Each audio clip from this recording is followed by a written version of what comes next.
આ સંસાર સાગરના અંદર, આ ભવસાગરના અંદર, આ ઘોર કલિયુગના વચ્ચે આપણે રહી રહ્યા છીએ. આપણા પોતાના આરાધ્ય સેવ્ય સ્વરૂપની વિશેષ કૃપા, વિશેષ સાનિધ્ય હંમેશા આપણા ચિત્ત અને આપણા મનમાં રહેવું જોઈએ. એનું સ્મરણ, એનું કીર્તન, એનું કથન હંમેશા જીવનના અંદર એક જીવનનું અંગ બની જવું જોઈએ. તો આ કલીનો પ્રભાવ નષ્ટ થઈ જશે. વિચાર કરો, આ કલયુગમાં આપણે રહીએ છીએ અને જો નામ સંકીર્તન આપણા જીવનમાં નહીં હોય, સત્સંગ આપણા જીવનમાં નહીં હોય તો તણાઈ જઈશું.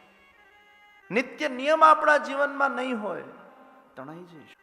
અને એટલે જ પછી લોકો થોડુંક પણ એમના જીવનમાં દુઃખ આવે, અશાંતિ આવે, ડિટેચમેન્ટ આવે, લોસીસ આવે, ફેલિયર્સ આવે, આદિ વ્યાધિ ઉપાધિ આવે, એમાં ગભરાઈ જાય છે, ફેસ નથી કરી શકતા, ખૂબ એ લોકોને કષ્ટ અને દુઃખ થતું હોય છે.